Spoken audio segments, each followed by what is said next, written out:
Hey YouTube, it's Matt with Reptiles. I got a lot of cool stuff to show you today. First up, we got two snakes. Before we get there, one of our Patreon members, we also brought one of our snakes, it's JoJo right here, you know her. She does a lot of snake crafts. So if you need some crafty snake stuff, she's kind of makes all of it, and she made us this K-State themed neck pillow, which will be a pretty kick-ass thing in the tailgate bus for when I've maybe imbibed too much and need some support for my neck and to take a little nap in there, you know, because I'm way too deep on the booze on a... Usually it's the first game. I get kind of like that. You know, it's not warmed up and you kind of overshoot your shot and you end up passed out in the back of that thing by the third quarter. So thank you very much. It's going to get a lot of good use. So really cool. And even went with silver in the eyes to match the K-State color scheme. So that's pretty awesome. We got a couple new snakes to share with you. But first I want to address, I know there was some thought that we showed a snake earlier and there was some... One guy was really worried about the mites. So I put up some new mite strips, if you don't know what those are. That's going to catch all those weird jumping flying mites that don't exist. And are called flies, people. They're called flies. Mites crawl. And again, for those people with 30 years experience that still don't know how to do this, let me tell you, you take, if you see a bug and you think it might be a mite, and if you're into reptiles for a long time, you're going to get mites. Have we had mites? Yeah, it's not really an embarrassing thing. Anybody's been doing this for a very long time, so I've never had mites, either doesn't know what they're talking about or is lying. It's really easy to treat. It's all goes through your collection. We take care of it really fast every time it pops up, and it's not a big deal. The way you can tell if you're ever curious if a bug is a mite or not is take it on a hard surface. If you don't have a hard surface, use your fingernail, smash it, and drag it. If it leaves a long streak that's dark, that's a mite. Kind of like a little tick. So it really kind of is. It's a little reptile tick. And I know some entomologists can tell me I'm wrong, and the entomologist is right. But you're going to leave that streak. Okay, when it's a fly and you do that and you drag it, it won't leave that streak because its belly doesn't have a bunch of blood. Pretty simple. Pretty simple stuff. Plus, mites don't fly. They don't do it. Flies kind of do. They also, if they don't like really jump. It's insane. They also don't get that fucking big. I'm just going to throw that out there. But if you need help identifying them after 30 years, we can give you a class. They're small, drag them, it leaves a streak. That's mite. If it doesn't, it's not. So the mites you have, get you some of that right there. Fly tape, help you right out because it catches flies. Now, onto the snakes. That was a lot of fun. Which one are we going to do first? Let's do yours first. Let's do yours first. Because the other one is kind of specific for a reason. So this is one we purchased from you, correct? More or less, we kind of did a trade. Kind of did a trade, that's right. For a carpet python. We do that sometimes. And it, you know, it helps to get some new blood into your bloodlines, right? It does. So this guy, his bloodline comes from the East Coast. Well, his mom came from Daytona, so I'm not sure where they were from. His dad, a shout out to Project Python. Okay. He was my second snake. It was a bell. Awesome. It was a lesser Mojave Enchi. And I couldn't tell, even with the black light, if he had Enchi in him or not. Okay. So I did a pairing with a Enchi Fire, who's got very beautiful patterning. And so what did I end up with? A whole lot of Enchi and a Super Enchi like this guy. This guy here, he's a Super Enchi Lesser Fire. Awesome. And this is a male, correct? Yes. So, for those of you who have heard my theory on when it comes to purchasing snakes, well, we'll purchase kind of everything. I honestly prefer to purchase males, and I prefer to hold back females. And the reason for that is, when I purchase a male like this, and again, we want to get away from even having normals as a byproduct. The snake achieves that goal because we're going to pass Enchi on to everything we ever breed with it. We also have a shot at passing on fire and lessers. So there's several genes going on, and a guaranteed gene every time. But when you bring in a new male, you're going to pass that through multiple females, meaning you're going to diversify your bloodline and your genetics more so than if you bought females and held back males. You get less inbred by adding males from the outside. It's just a more outcrossing when you add a male. He's going to keep his head up right there. Yeah, as opposed to keeping a female. Yeah. So that is why we wanted this particular animal. Was a Super Enchi. Makes Kurt really happy. Makes me happy that it's a super. And then we're going to have the lesser and fire. So we'll be able to put him to a lot of cool things and just to kind of get that Enchi flowing through. He's focused on Caleb. He is. Caleb should stick his finger in his mouth. Make sure there's no flies on him. Okay, I don't see any flies. I had to double check. All right, let's put him back in the container, and then we're going to go on to the next one. But yeah, this guy, I've actually been doing target training with this clutch, which I know is something that, yeah, I know it's something you don't do. I don't do that. But, They So what are you trying to do to target train him? Let me hear that. Okay, the target training it's Lori Tarini. She is an animal behaviorist. Okay. And she works with dogs, horses, and snakes. Okay. And it's all about more like enrichment and choice-based handling.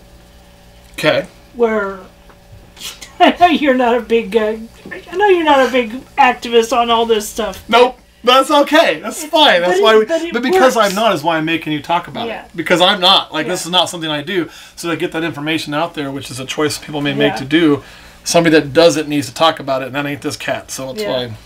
But no, it's like giving them the choice. You train with a target, give them reinforcer, which is a small meal, so you can have several at once. There goes one of those mites again. Oh, damn flying mites. But oh, there's one. Look how fast it goes. Damn it. Oh, it flew away. Must be a mite. But no, I encourage anybody, especially if you're keeping a pet, to check out Lori Tarini's videos on YouTube. Now, well, I'm of the notion that these things aren't, there's just certain brain size and capacity lacking to allow them to experience certain types of emotional connections that something like a dog or a horse can experience. I would not deny that there's not some avenue to teaching that thing from a reinforcement based. They do learn that. I mean, to think that these can't learn, I don't think that's the case at all. They learn by where they set and food comes through. They learn by when it's. I mean, but so see, they now have that's that ability. something that she just pointed out in a video of hers recently, is that their neural synapses or whatever tend to shrink because they're not getting any added thing in their tub. They sit in a tub all day long. And we think about snakes, we think about, oh, they're not a higher order of animal. But see, it does them good to actually get some of that stuff. How does she know their synapses shrink? I don't know. The only reason I'm asking is unless there's brain scan or something that's backing that up, I don't know. Or is it just her belief and claim? She's got some kind of documentation somewhere, I'm sure. But I would be curious on that, just because I'll look it up for when you you. can I'll send it see, to you. like because you'd have to have some type of brain scan to show that. I would imagine, and before and after. I'm not personally aware. I don't check it all the time of any studies being done in these of that, but I wouldn't. I mean, it's not something I'm watching for. So yeah. But I mean, it does where there's nothing. All they do is sit in a tub all day. That gets opened. They get paired. They get fed. They get cleaned. It tends to. They become really fearful and tend to ball up more. Whereas you saw this guy when he came up. What was he doing? He was poking his head up and looking around. I mean, he wasn't tongue flicking, but see, I wouldn't say mine are fearful. They're not always used to being handled. This time of year, I have to really watch when I open up because some of them are packing on weight so good they're looking to eat more. And like Kirk can tell you on feed day how many times about got bit last time. 4. One of them right at the chest, man. Like, rah! I was like, I get Anaconda movie, So, but they don't. They're just. You can tell I get them out. They're probably not. They definitely get more used to being handled, not stimulus, not being a scary stimulus. But I'd be curious in the brain scan. So anyway, really cool snake. I'm really excited about this one for future breed purposes. And I do hope he meets your goals. Oh, he will. He's probably not getting any more target trained, dude. You're just going to get rats coming in there and then chicks. I kind of stopped. And all of that, man. You're going to stop with that. You're going to live the pimp life. You're going to get free food showing up. Dudes are going to come clean your house for you and all the girls you want. And you know what? If my neurons shrank, but that was my life and I was your age, it'd have been a good time. Please don't let my wife watch this video. All right, let's go on to the next snake. We'll put this one over here. All right, Anna, you've got something special for us. Now, this is a little different. I mean... It's actually kind of for Kurt. Well, I know. I don't know if Caleb wanted to take over so Kurt could come out here. Oh, let's do that. I think that's a great idea. Yeah, it's for you, dude. You got to do it. It's for you, because I want you to see it first. Okay. And I want to see your reaction. So, I'll help you through doing most talking. You just have to do your reaction, okay? So, the story on this was, well, we traded and purchased this one. You're going to go this way? Okay, I'll go around here. Well, we traded and purchased this one. This one we didn't purchase. This is something you just wanted to do for him. Yeah, well, for you guys, but... Mostly him. Kurt. Yeah, it's okay. I'm second rate. It's fine. I'm cool with that. You get everything, Kurt. I don't always have to be the star or anything. Right. I'm not super egotistical. I'm not super sensitive. I'm not going to be upset. No, it's fine. I really am not that sensitive. I've been called so many things. My sensitivity's died a long time ago, y'all. 25 years in law enforcement, you can't be sensitive anymore. So, this is for you. And the genetics she picked are more for you than me, too. Fair to say? Yeah. Fair to say. Fair to say. So, I'm just going to get the hell out the way, then. And that was the part I was told you to help you Yep, with. like he already knows. He knows. Yeah. He knows what it is. Because I wanted to ask just to make sure. So, I know that they've talked about wanting more Orange Dream in the collection. And we have another really nice Orange Dream going through ours. And I know that Kurt loves clown. And so this is a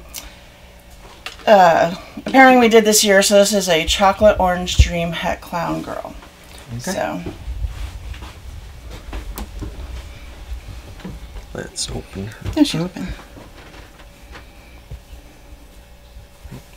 And she's been a good eater. She's a really sweet girl. We handle all of our babies a lot. So, pretty baby. Hi. Hi. We don't target train, but we do handle them a lot, and they're very inquisitive. She's probably hungry. Yeah. Yesterday was feed day, and since we were at the show, we didn't feed. Oh, we'll get her caught up. So is it just me, or does a chocolate make that Orange Dream, those colors pop a little bit more? Mm-hmm. It's like just more of a rich. Well, that, and she shed last night, so she's fresh shed. So she's got the chocolate, which is kind of what browns, you know, the blacks more. And then the Orange Dream obviously is the orange. Mm-hmm. And then the Het Clown, the Het Clown markers are the more white around the alien heads. Het Clown gives it the more white distinction around the alien heads. And you have it, a lot of times Het Clowns will have a white tip, which she does. It's just really itty bitty. So that's something I've never heard, so that's new information to me. But again, I'm not a clown expert, so I'm learning as I go. So, and cute little heads down. So Kurt, what do you think? Do you like her? Yeah, I really like her. Like the chocolate is something that we don't have in our collection. Right. And then we needed some more clown. Our clown project has been hurting the last few years. Truth. And I don't think you'll ever say no to more Orange Dream. No. Yeah. So this really hits everything that Kurt likes. This is a Kurt day. I mean, some days are Matt days. A lot of days in the world are Matt days. But this is a Kurt day because we got a chocolate Orange Dream Het Clown and a super inchy, which is also Kurt, Fire Lesser. So it's got to be a good day to be Kurt. Is it your birthday? Nope, that's not until January. And if you wouldn't know it, but he looks really excited right now. That's why I got the job of being the guy on the camera all the time and not holding it, because this is Kurt's excited face. But, all right, well, we'll have to do this next part, and Kurt, it's your job. Take it away, man. Do you guys have any questions? Or? No. Nope, I'm good. As long as you like the snakes, then we're happy. Yep. Well, thanks a lot, guys, for coming down. And I know you guys had more stuff to do, but for bringing down the snakes. But I think that's all. We're going to head over to Patreon and do a video on there. But check us out next time.